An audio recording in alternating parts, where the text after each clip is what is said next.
Good morning and welcome to Ask Andrew Live. Thanks you guys joining us on the WQ80 News 8 Plus app, YouTube and Facebook. We're all over the place today. We'd love to get your questions and answer them. Morgan Strackbein is going to be joining me here in just a few minutes. You got the Weekender crew. We were joking about helping you out here today. So just send in your questions. That number is 309-304-0888. We'll answer all the questions that we can. If we don't have time, we'll make sure to get you in next week. But we got some rainfall today, so why don't we just break down what we're seeing today before we get into some of these questions. So the timing for this rainfall, I'm tracking just around 6 p.m. Some of our hometowns to the southwest could start seeing it just around 5. But let's take these graphics and show the viewers just what the system is going to be like as it moves in tonight. Here's kind of just currently how it is tracking. Just around 5 p.m. we could start to see some of that rainfall in our hometowns. Around 7, mainly east of the Mississippi, we're going to start to see some of that moderate rainfall as we continue. Around 9, it's going to be a little bit more widespread. All of our hometowns should be getting at least some shower activity. And once we hit midnight, it's just north of Interstate 80. That's where we're going to be seeing the most rainfall, especially on that east side of the Mississippi River, north of Interstate 80. But that's good because that's actually where we're seeing the most severe drought conditions right now, so they need the rainfall up there. We're going to continue to see some showers just through about 7 a.m. tomorrow, but it'll clear up for a nice Thursday. How much rainfall could your hometown be seeing? Let's take a look here with our future track rainfall. Again, those hometowns north of Interstate 80 and to the east of the Mississippi could be seeing a little bit more rainfall. Sterling, who's in that severe drought range, just under half an inch. Up in Stockton, half an inch as well. To our southwest, you could be seeing just around 1/10 of an inch. Same here in the Quad Cities, 1/10 to 1/4 of an inch. And now, Morgan's here. I am here now. Morgan's here joining me. Can you hear me? I can hear you. Okay, we're all good. Yes. I know. I had a night of zero sleep. I get that. Monday night. Was it? Yeah, Monday night. Monday night. Didn't sleep at all through the night, and so I think I just caught up on all of it. So I overslept a little bit, but I'm here, I promise. It's okay. It happened to me this morning. This is my first week doing GMQC. It catches up with you quick. It catches oh my up goodness. with you quick. It's really fun. The pacing of the show is awesome. You're constantly going. Upbeat, but yes. So you're talking about rain, and I remember talking about it this past weekend, and I was like, it does look like we're going to see a good chance for some at least widespread showers, but don't be looking for impressive rain amounts, and that's still kind of checking out so far for today. But I did notice over the weekend, again, I haven't checked much of the forecast, so I'm letting you tell me. You deserve it. That it's trending a little bit later in the day. It's trending a little bit later. Earlier, we were seeing maybe 3 to 4, even as of yesterday, that timing, but now it's been pushed back. Henry, Des Moines, and Louisa County, maybe around 5 o'clock and start seeing those showers, but mainly 6 to about midnight is when we're going to see the most rainfall potential widespread throughout our hometowns. Yeah, we're looking forward to it. Anytime that we can still, even though these rainfall amounts aren't that impressive, since we're still trying to relieve our dry and drought conditions, to at least keep some rain chances on the board, it's still going to help us, not hurt us, even though these rain amounts aren't anything that too crazy to call home about. But still, even these little small rounds that we could continuously get will keep us pretty good. But I think we're seeing some changes even in the future. We'll get to that in just a second. Oh, we have some changes. The S word. Oh, gosh. People aren't excited about it, the S word. But, we'll see. But so, yeah, speaking of those drought conditions, let's take a look out at that drought map. So you can see on the rainfall right here, right to our hometowns north of Interstate 80. And look, that's where we're seeing those stronger drought conditions, especially near Sterling.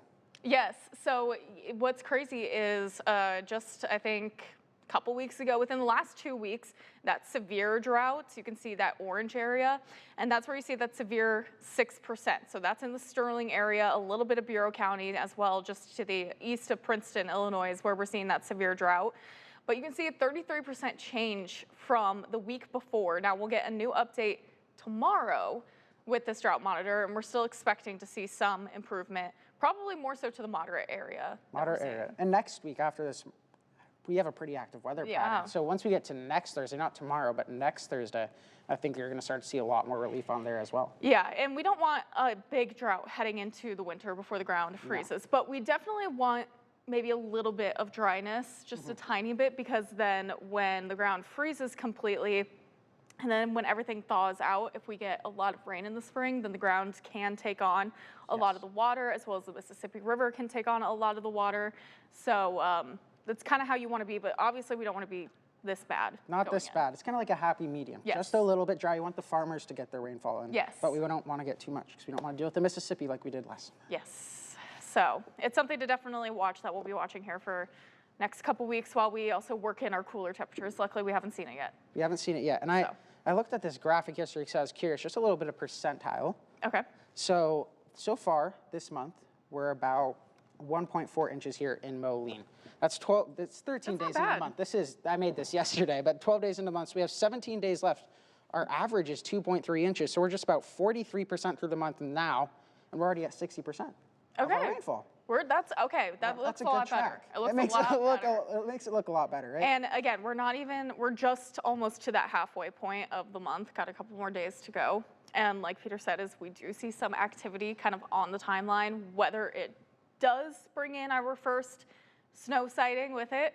Regardless, it does look like a pretty large system. And in this time of year with these systems, whenever we're talking about the S word, the snow word, which there are a lot of people who are really excited about it. Usually it starts out as rain.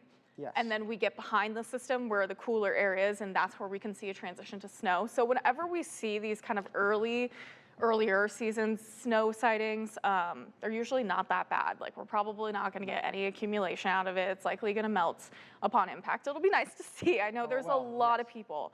I see it all over my Facebook who are looking for snow, begging for snow, waiting for it. I'm sure we're going to dive into that in just we can dive into it right now. a second. Well, let's kind of continue on with forecast for today, and then we can get into all that specialty stuff. Yeah. So pretty much this is just kind of, again, that timing. We'll give you one more last look at that timing, and then we'll take a little bit into that snowfall, because I know it's I'm kind of, it's so funny because I've been thinking about it this past weekend, even talking to my anchors. I was talking about how I'm so impressed with how warm we have been. It's been really warm this month. Lucky for you, because you haven't experienced this first real cold snap. Like, even yesterday morning, I was a little bit like, oh. It's still not that That's bad. nothing. It's nothing. And like, we usually are seeing a couple days here and there where it's like pretty frigid, and we're like, okay, this is the season that we're getting into. We haven't seen anything like that yet. It's going to come whether we like it or not. Just kind of the biggest question is, when is it going to arrive? But even when I was looking at the forecast this past weekend, at least the next 10 days throughout the middle of the month, going into probably the 20s of the month, that we're staying fairly warm. We're staying fairly warm. Yeah. It's, I think, once we get to like Thanksgiving week, where we start to see a little bit more seasonable temperatures. All right. And that back into the 14-day, that's when we start to see more of those 40s pop up. Yeah, we'll give you one more last look at this. Before we dive into your guys' questions, I see we have some coming through, and obviously Morgan wants to break down that snowfall on that 14-day tracker. I know, okay, I don't love snow, but I like forecasting it. It's a challenge. It's a challenge, yes. Okay, so here's that track today again at 5 p.m. Some of our southwestern hometowns could start to see a little bit of that rainfall. Once we get to about 7 o'clock, mainly on the Illinois side of the river, some of that moderate rainfall chance, but it's mainly going to be showers, your run-of-the-mill rainfall, nothing too crazy with this system. Here it is at 9 p.m. Then as we carry to about midnight, north of Interstate 80, and pretty much for all of our hometowns to the north are going to continue to see that stronger rainfall, and it'll continue just through about 8 a.m. tomorrow morning. That rainfall track, one more time. Again, we're mainly looking north of I-80, east of the Mississippi for some of that heavier rainfall. Makokota could see some pretty heavy rainfall as well, but a lot of us, not too much. These numbers have been kind of going up and down the last couple of days, and this is the latest model run. So yeah, there's a quick one last look at your rainfall. Do you want to do some snowfall? You want to do some questions? Yeah, okay, so let's dive into the snow, because I'm seeing a lot of questions about snow already coming in, because we're talking about it, and it's going to be the first thing about a lot of people's minds. So let's dive into this, and we can kind of answer some of these snowfall questions that we're getting. So on this 14-day graphic, you can see that we stay really warm. We stay fairly above normal, at least through the next week. So the next 7 days looks to be good. Once we get into the end of next week, where you see highs start to drop down really consistently into the 40s, that timeline of Thursday into Friday, that's probably where we're going to be watching for that first sighting of snow. First sighting. First sighting. I'm not going to say first accumulation amounts, first sighting. Yes, that's a big differentiator. Yes, it is. It's a lot different when we're talking about the first sighting versus the first inch of snow. On Facebook, I'm looking at Facebook as well right now. Yeah, do you want to show those first Oh, snowfalls? yes, yeah. So Morgan's gonna break down just some of these first snowfalls we actually typically see here in the Quad Cities versus the first accumulation. Yes, so this is a look at the first snow in the Quad Cities. So we are not talking about the first inch. We are talking about the first snow sighting, the first trace of snow, just enough to maybe cover up the grassy area just a little bit. On average, this is about November 20th. So if our forecast is tracking and we do see that chance of snow sometime late next week, we are on track to be on average for that first sighting of snow. When it does come to the first inch of snow, I am almost positive it is December. Okay, yes, December 5th. So first week of December is when we usually see our first inch of snow, which is kind of crazy to talk about, especially with how warm these temperatures have been, that we're less than a month away from that date, and we could be talking about our first inch of snow. But you can see the earliest was October 18th back in 1972, and the latest, February 10th. Can you imagine going all the way to February and not seeing one single inch of snow on the ground? I'm sure that'd be some people's ideal winter. I was gonna say, would that be bad to ask? Peter's like, could we do a replay of 1944? Yeah, 1944, take me back. Yeah. Take me back. So that is kind of a look at also our previous dates. So I think last year, 2023, this hasn't been updated. It was not. I gotta think about it. I think it might have been. Hold on, I'm gonna use your computer and I'm gonna Go figure ahead. this out real quick. Yeah, I mean, so we saw earlier first snow, just a trace last year in 2023. It was actually a little bit sooner than normal. It was just around late October where we actually saw that first snowfall. That's different than the first inch we typically see. Yeah, so first snowfall is kind of that first sighting. You see the snowflakes. Even then, I don't even know if the National Weather Service, if we just get a little bit of snow, if they're gonna call that for the first snow of the year. When I'm kind of looking at this data, the data has to equivalent at least over 1/10 of an inch. Yes, that's what a trace. So you have to at least get enough to measure 1/10 of an inch of snow for it to be considered your first kind of snowfall for the season. Yes. So another thing to keep an eye on too, as we showed you that 14-day tracker, we'll pull it back up. There's those multiple days in a row with that rainfall, those overnight temperatures. When you look at the overnight forecast, not the daytime forecast, there's also that snow mix in there Wednesday into Thursday and Thursday into Friday as well. So that's something to keep in mind as we get those cooler temperatures overnight. It's not just isolated to Friday. Again, this isn't a promise. This is just a trend we're noticing and the potential to see the current or the right conditions for that snow mix. So there's more than just those two opportunities you see on there. We could maybe see a couple more chances with this trend to actually see that snowfall. Okay, so last year, the first snow for the season, looking at the timeline of November being kind of the start, we saw a trace of snow on November 25th. So again, just about average. Just about right. But the next day, we clocked 2.6 inches of snow. Oh boy. Yes, so that is definitely something that's a potential, is you can get that first inch of snow much earlier. So we definitely saw that first inch around November 26th when we usually see that in the beginning of December. And if I remember correctly, I wasn't here, but I think in 2020, right? Halloween, we saw pretty significant. 2019. 2019, we saw pretty significant snowfall. We had 3 inches of snow on the ground in 2019. 2019, yeah. Oh boy. It was very crazy. Okay. I want to pull up that teams. I saw a really funny question. From Kelly. Yeah, we have so many. Okay, so we have a couple of questions. Ron from East Moline, he's talking about hurricanes. We'll get into that in just a second.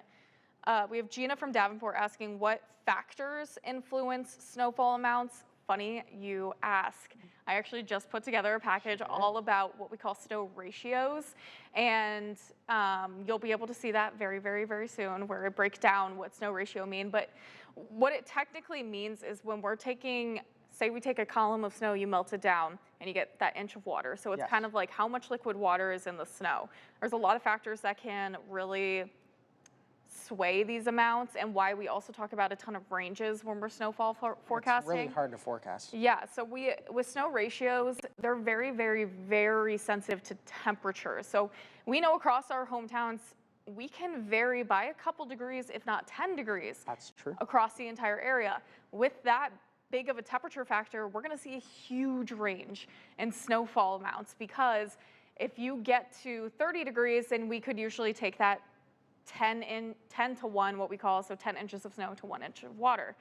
But when you get to, say, 28 degrees, you bump that up, and it could be 12 to 13 inches of snow to 1 inch of water. And then on the other hand, if you're just slightly above freezing or you're around 32 degrees, it could be just around 6 inches of snow, because it really compacts it then. And that's why it's so hard to forecast, because just even a 1/10 of a degree can make a difference in how much rainfall you see. Yeah, or snowfall, pardon me. But. Yeah, so it gets really, really sensitive, and then you're factoring in winds as well. You're factoring in how much moisture is present in the upper levels of the atmosphere. That gets way more into cloud microphysics, which even I have a hard time wrapping my brain around.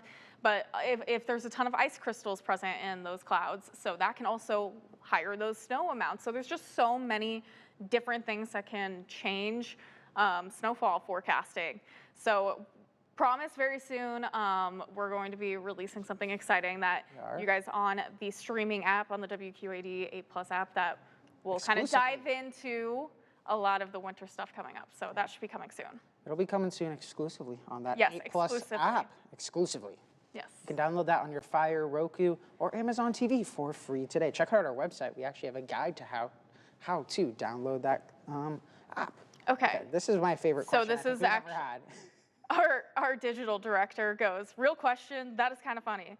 Can we refer to the S word as sparkle sprinkles?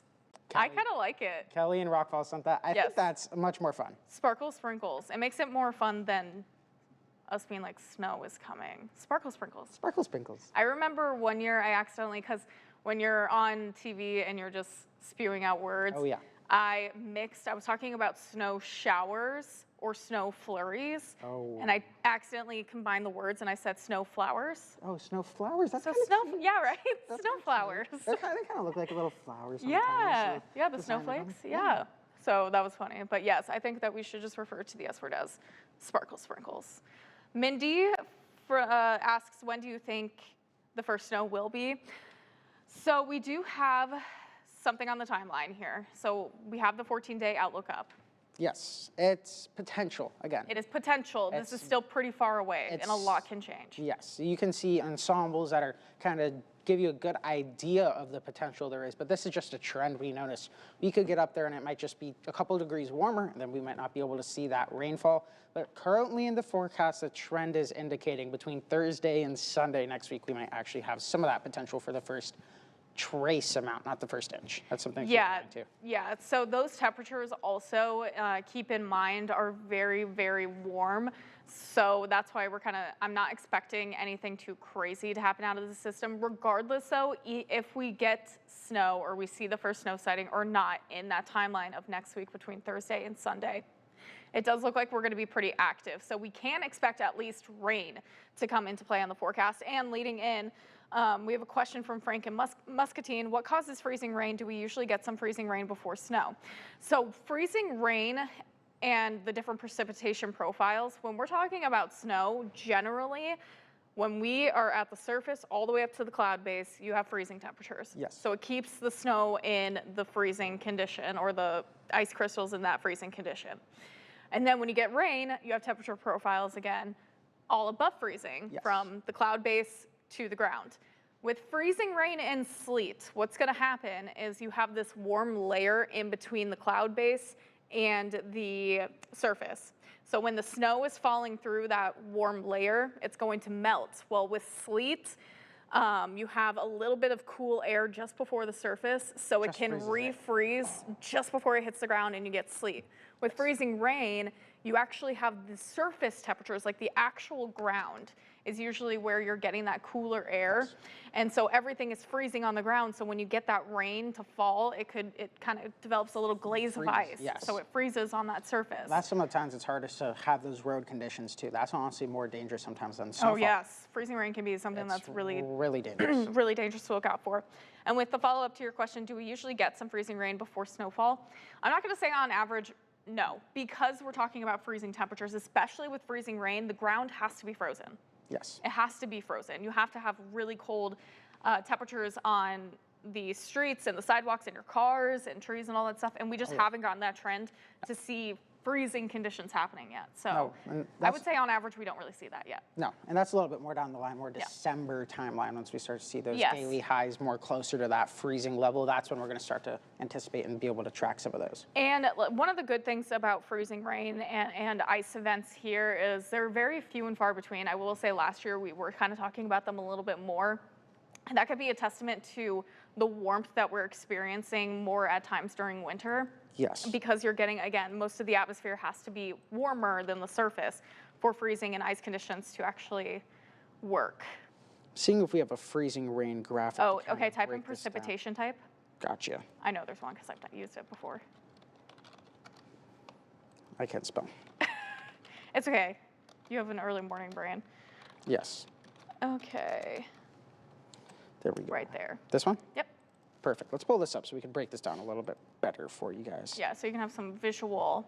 So again, rain, it's cold at the very top, but once it falls, it's going to stay rain throughout the entirety of its adventure to the ground.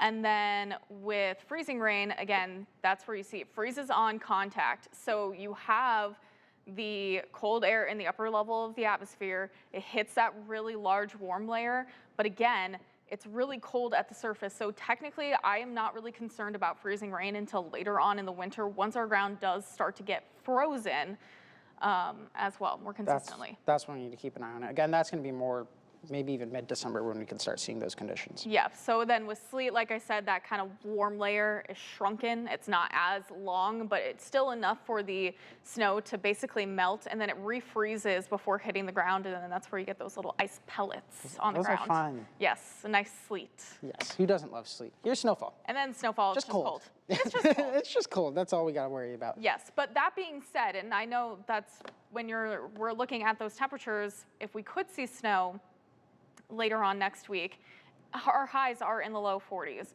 Overnight temperatures will likely get into the 30s. We can still see snow when it's above freezing at the surface. That's all the kind of the biggest thing is we're at the surface. If we are above freezing at the surface, you can expect that snow to either accumulate extremely heavily, it's going to be slushy, or it's going to melt upon impact. Yeah, and for those days from just about Thursday through Tuesday, I have as those overnight lows just at freezing or below. Okay. Yeah, so if we do see snow for snow sighting next week, it won't be anything to call home about. No. But, you know, be it's pretty, always though. so pretty. It's always, Honestly, it is. I'm so excited. You are? For the flurries, I'm excited. For the big Accumulation, snow? not so much. Yes. Not so much. Okay. What do we got? Chris and Moline. Yes, Chris and Moline, has the sun gotten hotter over these last 4 years or so? Thank you. I don't think the sun itself has gotten hotter over the past 4 years. That is probably something to dive into a little bit more. I don't know much about the solar cycle. I don't know much about the sun itself. I know that it warms us up and it gives us life. But we have definitely gotten hotter over the past 4 years. Yes. It's not the sun, it's more so the greenhouse gases, it's climate change, it's all those things. It's that's causing just the earth to warm. The sun itself hasn't gotten hotter, but we have the ability to trap more heat. Yes. So. And you can see just with this November alone, again, this isn't updated recently. There's a couple of days missing, but so far this month, since the 3rd of November, every single day, except for the 12th, has been warmer than our typical average. And as of Monday morning, we were 6.3 degrees warmer than our normal average for the month. That doesn't surprise me at all. No. It doesn't surprise me at all. It's been a very mild start to November, that is for sure. So we'll continue writing this for at least a week. I don't mind it this weekend. Yeah. Oh my goodness, this weekend's forecast is fantastic. I mean, we got 60s both Saturday and Sunday. Both Saturday and Sunday we have 60s. I'm going to track your weekend here. I mean, it's Wednesday. My weekend starts tomorrow, but I'm already thinking about it.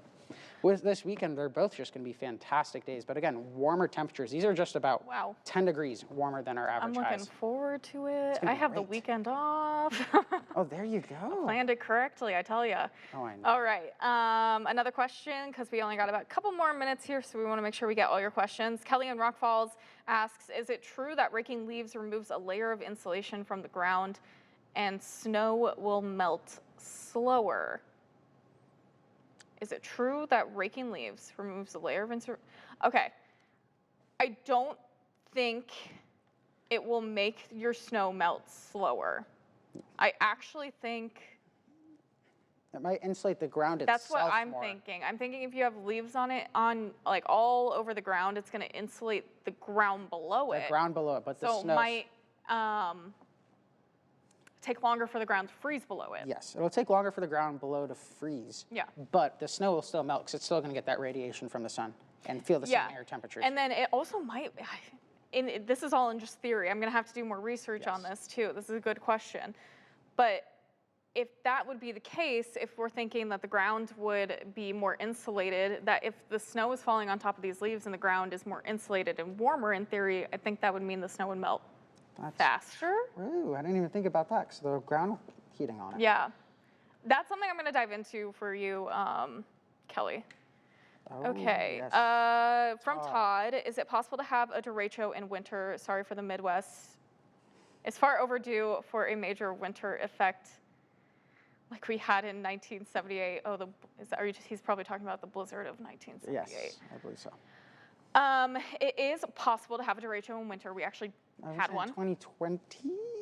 December, was it December 2020? December 15th. 15? I know that was the date. I think was it 2020? Let me. Because I know we saw some tornadoes in 2020. I believe in December here in the Quad Cities, or in our viewing area, we saw some tornadoes. I'm 99% sure because I did a This Day in Weather History. 2021. 2021. 1 year off. So yeah, it was a year after our big 2020 August derecho. Yes. The year later, December 2021, we actually had a derecho, which was the first derecho on record in the month of December. So that was crazy. That's record. So it's not completely out of the question to not get a derecho. In terms of snow in derecho, I don't think that is something that we will ever see. You need those warmer temperatures for the duration to happen. Yes.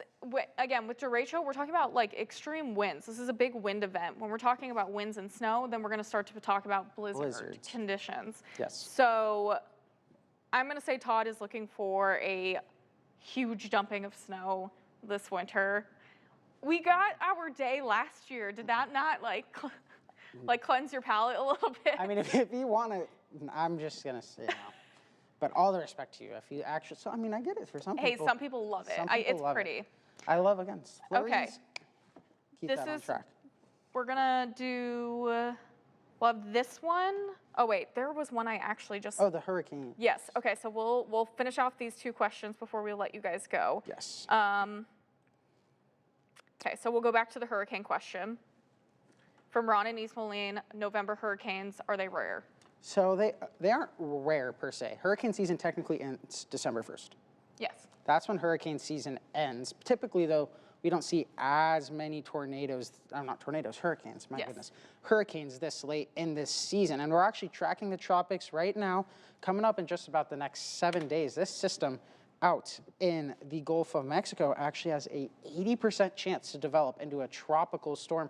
I saw earlier this week, some GFS models actually had it tracking back towards the Florida coast. That's, okay, not obviously, it's very far ahead. That's just a model that they put out. That's not for sure, but this, again, has a 90% chance to develop in the next 7 days, 60% chance in the next 2 days to develop to a tropical storm. And we've seen plenty this year already. We already saw a couple here in November. Rafael just happened, and it's just finished up. And then you've seen a lot in general this year as well. So this one would become Hurricane Sarah, or Tropical Storm Sarah, then potentially Hurricane Sarah if it develops.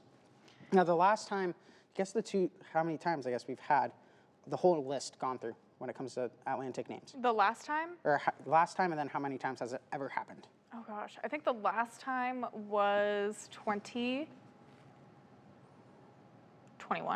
Very close. 2020. 2020, okay. 2020, and then how many times have we ever gone through the whole list and had to start going to the alphas? I actually don't know that. 5. Only twice. Oh. We've only ever gone through the whole That's list crazy. twice. And if we get just 4 more storms, including this one, which is likely to develop, so maybe just 3 more storms through the rest of the month, would be the only 3rd time we've ever gone through all of the Atlantic names. That's crazy. Which would be record-breaking. Again, we're going to be keeping an eye on that one in the tropics, especially if it starts to track back to Florida, who's still seeing the effects of a couple hurricanes they've already seen this year. Okay, real quick, we'll do one last question. I was wondering, as temps seem to be warmer than normal, could we see a short winter and a longer spring? Could we see lower amounts of snow like the past few years going into 2025? That is extremely, extremely possible. That's a very, very real question. We have seen it. We have seen December be extremely warm over the past several years. Can't remember the last time we had a white Christmas, a legitimate white Christmas here. So December has been very warm. And even thinking about last season, January was really the only bad month we had. Once we got to February, we got an early preview of spring. So generally speaking, yeah, I do think our fall season is going to get dragged on longer, and I think our spring season is going to come in earlier as we just progress. This is just going to be the trends that I see, and I think that's just what we're going to see as we go forward. And we have that weak La Nina again, so 9 out of 12 are actually a little bit colder than normal. When we see the weak La Ninas here in the Quad Cities, 7 of the last 12 have been a little bit snowier, and also some of the last 12 have been wetter. So it's kind of a 50-50 for the snowfall, but there is a very good chance it might be a little bit colder than normal. No, that makes a lot of sense. Again, we do have a La Nina coming in, and we've gone through the triple dip, and we kind of had a all over the place type deal with the La Nina. So it's going to be very interesting to see how this season kind of pulls up. Yep, we'll see how it goes. And we got a little special coming up on that on the WQAD News 8 Plus app, and that's we'll tell you all about it coming up in a little bit. Break it all down. And then that's going to do it for today. We're a little bit over here. We got to get up to a meeting. Yes. But that's going to do it for today. Next week, just FYI, we're going to be exclusively on the WQAD News 8 Plus app. Make sure you get that downloaded. It's on your Fire, Roku, or Apple TV. It's free. If you go to our website, we have an explainer of how to download it if you have any questions about it. Yep. So next week, just make sure download that app and you can join us there. Sounds great. All right, thanks for joining us, guys. Have a fantastic Wednesday. Great Wednesday. Continue with us and watch free now on the 8 Plus app everywhere you stream.